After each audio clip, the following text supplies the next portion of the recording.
SIR form আপনি এতদিনে হাতে তো পেয়েছেনই, হয়তো এসআইআর ফর্ম আপনাদের নিশ্চয়ই এতদিনে ফিল আপ হয়ে গিয়েছে। তো এবার 2002-এর লিস্টে নাম না থাকলেও আপনাদের কিন্তু কোনো খুব একটা চিন্তা নেই। বড়সড় স্বস্তির বার্তা দিয়েছে নির্বাচন কমিশন। তো কাদের কাদের ডাকবে এবার হিয়ারিংয়ে, কারণ এসআইআর ফর্ম ফিল আপ করে জমা দেওয়ার পরে তারপর নেক্সট যে স্টেপটি রয়েছে সেটি হচ্ছে হিয়ারিংয়ের স্টেপ। তো কাদের কাদের ডাকবে হিয়ারিংয়ে, তো হিয়ারিংয়ে ডাকলে কি আপনাদের ঘাবড়ানোর কোনো ব্যাপার আছে? ফর্ম যদি আপনি জমা না করেন তাহলে কি হবে, নথি কী নথি দেখাতে হবে এবং নথি না দেখালে আপনাদের সাথে কি হতে পারে, এই প্রত্যেকটি প্রশ্নের উত্তর এই ভিডিওতে দেওয়ার চেষ্টা করব, সেজন্য ভিডিওটিকে সম্পূর্ণ দেখবেন। দেখুন, এসআইআর-এর লক্ষ্য হচ্ছে পশ্চিমবঙ্গের 294টি বিধানসভা কেন্দ্রের ভোটার তালিকা সম্পূর্ণভাবে আপডেট করা। 80,000-এরও বেশি বুথ লেভেল আধিকারিক এবং 4 ডিসেম্বরের মধ্যে বাড়ি বাড়ি গিয়ে ভোটারদের তথ্য যাচাই এবং আপডেট করছেন। ভোটারদের সাহায্য করার জন্য রাজ্য জুড়ে 659টি হেল্প ডেস্ক স্থাপন করা হয়েছে। ডিসেম্বরের 9 তারিখে প্রকাশিত হয়ে যাবে খসড়া ভোটার তালিকা এবং এনুমারেশন ফর্ম। যারা যারা নেবেন এবং যারা যারা জমা করবেন তাদের প্রত্যেকের নামই খসড়া ভোটার তালিকাতে উঠবে। কিন্তু যারা যারা এনুমারেশন ফর্ম নেবেন কিন্তু এনুমারেশন ফর্ম যারা যারা জমা করবেন না তাদের জন্য একটা আলাদা তালিকা বের করবে নির্বাচন কমিশন। সেটা কিন্তু নির্বাচন কমিশন স্পষ্টভাবে বলে দিয়েছে। এবং এই যে তালিকাটি তারা বানাবে এটা কিন্তু বিহারের ক্ষেত্রে বানায়নি, পশ্চিমবঙ্গের ক্ষেত্রে প্রথমবার তারা বানাবে, যে যারা এনুমারেশন ফর্ম জমা দিয়েছে তাদের জন্য খসড়া ভোটার তালিকা এবং যারা যারা জমা দেয়নি তাদের জন্য আলাদা তালিকা বানানো হবে। এরপরে 9 ডিসেম্বর থেকে আগামী বছরের 31শে জানুয়ারি পর্যন্ত চলবে হিয়ারিং এবং ভেরিফিকেশনের কাজ। এবং এখানেই না অনেকের প্রশ্ন আসছে যে কাদের কাদের হিয়ারিংয়ে ডাকবে, বিশেষ করে এই 4 ধরনের ভোটারদের।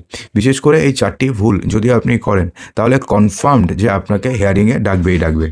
তো কাদের কাদের ডাকা হতে পারে, দেখুন 2002 সালের তালিকায় যাদের নাম নেই তারা যে তথ্য জমা দিচ্ছেন ইয়ারোর যদি মনে হয় তাহলে তাদেরকে ডেকে পাঠাতেই পারে।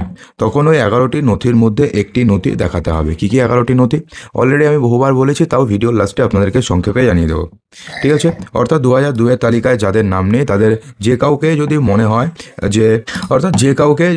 হয় যে ভুল তথ্য দিয়েছেন বা ভুল তথ্য দিচ্ছেন তাহলে তাকে যে কোনো মুহূর্তে ডাকতে পারে ইয়ারো।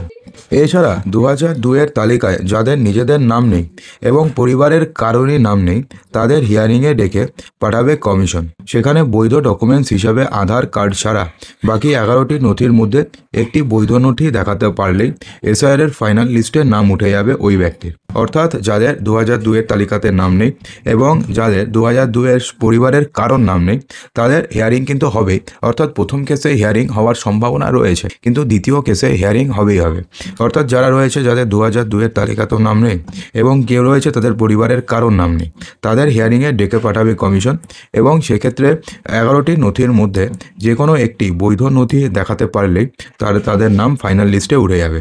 এবং শুধুমাত্র আধার কার্ড দেখালে কিন্তু কোনোভাবেই হবে না, কারণ নির্বাচন কমিশন অলরেডি বলে দিয়েছে যে আধার কার্ড শুধুমাত্র আপনার পরিচয়পত্র হিসাবে কাজ করবে, আপনার নাগরিকত্ব আপনি আধার কার্ড দিয়ে দাবি করতে পারবেন না। এছাড়াও কোনো বৈধ ভোটার হয়তো কোনো ভুল তথ্য দিয়ে ফেলেছেন, তার দেওয়া তথ্যের সাথে কমিশনের কাছে থাকা নথি কোনোভাবে মিলছে না, হয়তো ওই ব্যক্তিকেও হিয়ারিংয়ে ডেকে পাঠাতে পারে কমিশন। অর্থাৎ বৈধ ভোটার যিনি রয়েছেন তো তিনি কোনো কারণে ভুল তথ্য জমা করে দিয়েছেন। অর্থাৎ 2002-এ যে ক্ষেত্রে নাম লেখার কথা, তো সেক্ষেত্রে ধরুন 2002-এ আপনার বাবার ভোটার কার্ডের নাম্বার ছিল অন্য, এখন ভোটার কার্ডের নাম্বার চেঞ্জ হয়েছে, তো আপনি ভুলে 2002-এরটা না দিয়ে আপনি বর্তমানেরটা দিয়ে ফেলেছেন। তো সেক্ষেত্রে তো কমিশনের ডেটাবেসের সাথে কোনোভাবেই মিলবে না। তো সেক্ষেত্রে এই সমস্ত ভোটারদের 100% ডেকে পাঠাবে নির্বাচন কমিশন এবং তখন তাকে কিন্তু 11টি নথির মধ্যে অথবা তিনি যে ভুল তথ্য দেননি, কারোর নাম যদি 2002-এর লিস্টে থাকে অথবা বাবা মার নাম যদি 2002-এর লিস্টে থাকে তাহলে তাকে কোনো ডকুমেন্টস আপাতত দেখাতে হবে না। শুধুমাত্র কি করবেন, শুধুমাত্র আপনি যে পেজটি রয়েছে, যে পেজে আপনাদের বাবার নাম রয়েছে, শুধুমাত্র ওই পেজটিকে জেরক্স করে নিয়ে যাবেন তাহলেই হয়ে যাবে। দেখুন এরপরে বলেছে এমনকি যারা ফর্ম ফিল আপের সময় কোনোভাবে গোলমাল করেছেন তাদের তথ্য যদি বিএলও বুঝতে না পারেন অথবা যদি কমিশন যদি বুঝতে না পারে তাহলে ওই ব্যক্তিদের হিয়ারিংয়ে ডেকে পাঠাতে পারে কমিশন। অর্থাৎ এক্ষেত্রে যদি আপনি ফর্ম যদি ভুলভাল করে ফেলেন অথবা গোলমাল করে দেন এবং যদি বুঝতে অসুবিধা হয় তাহলে সেক্ষেত্রেও আপনাদের হিয়ারিংয়ে ডেকে পাঠাতে পারে কমিশন। অর্থাৎ যেখানেই কোনো ভোটারকে নিয়ে কমিশনের সন্দেহ হবে সেখানেই কমিশন সেই ভোটারকে তাকে ডেকে পাঠাতে পারে হিয়ারিংয়ের জন্য। আর সেখানে প্রয়োজনীয় নথি যদি তিনি দেখাতে পারেন তাহলেই মিটে গেল, এসআইআরের ফাইনাল লিস্টে নাম থাকবে আপনার। অর্থাৎ এক্ষেত্রে হিয়ারিংয়ে ডাকলো মানে আপনি ভয় পেয়ে গেলেন, আপনি চিন্তা করছেন যে এখন আমার কি হবে, এখন আমি কি করব। তো সেক্ষেত্রে ভাবার কোনো ব্যাপার নেই।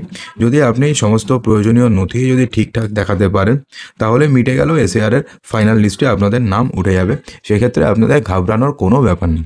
তো এখন চলুন আমরা জেনে নিই যে 11টি নথি কী কী বলেছে। দেখুন 11টি ডকুমেন্টসের মধ্যে বলেছে অ্যানি আইডেন্টিটি কার্ড, যে কোনো identity card, pension payment order issued to regular employee pensioners of Annie central government, state government অথবা পিএসইউ, তারা যে কোনো প্রদত্ত যে কোনো আইডেন্টিটি কার্ড যদি আপনি দেখান তাহলে হয়ে যাবে। Any identity card certificate or document issued in India by government, local authorities, bank, post office, LIC, PSU prior to 1/7/1987, অর্থাৎ 1/7/1987 আগে যদি আপনাদের ব্যাংকের তরফ থেকে কোনো আইডেন্টিটি কার্ড থাকে, সার্টিফিকেট থাকে অথবা ডকুমেন্ট থাকে, অথবা আপনি ব্যাংকে অ্যাকাউন্ট করেছেন অথবা আপনি ব্যাংকে ফিক্সড ডিপোজিট করেছেন, সেরকম যদি কোনো আপনাদের কাছে ডকুমেন্ট থাকে তাহলে সেটা দিলেও চলবে। বার্থ সার্টিফিকেট দিলে তো আর কোনো সমস্যাই নেই। পাসপোর্ট আপনি দিতে পারেন। ম্যাট্রিকুলেশন অথবা educational certificate issued by recognised board অথবা ইউনিভার্সিটিস দিলেও চলবে। Permanent residence certificate issued by competent state authority. Forest right certificate থাকলে পরে দেবেন।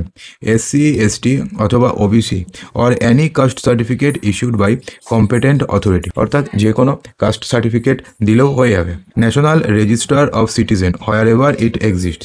Family register prepared by state government অথবা লোকাল অথরিটিস।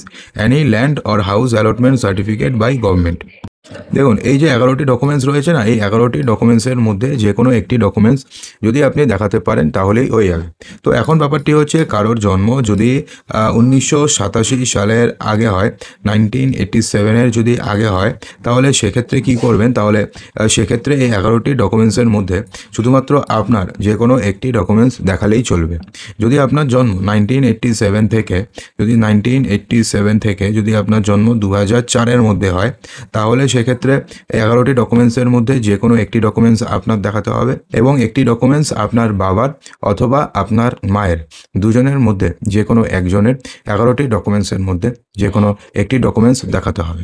আর যদি আপনার জন্ম 2004 সালের যদি পরে হয়, অর্থাৎ 2004 সালের যদি পরে হয় তাহলে সেক্ষেত্রে কি করবেন, আপনার দেখাবেন, আপনার বাবার দেখাবেন এবং আপনার মায়ের, তিনজনের।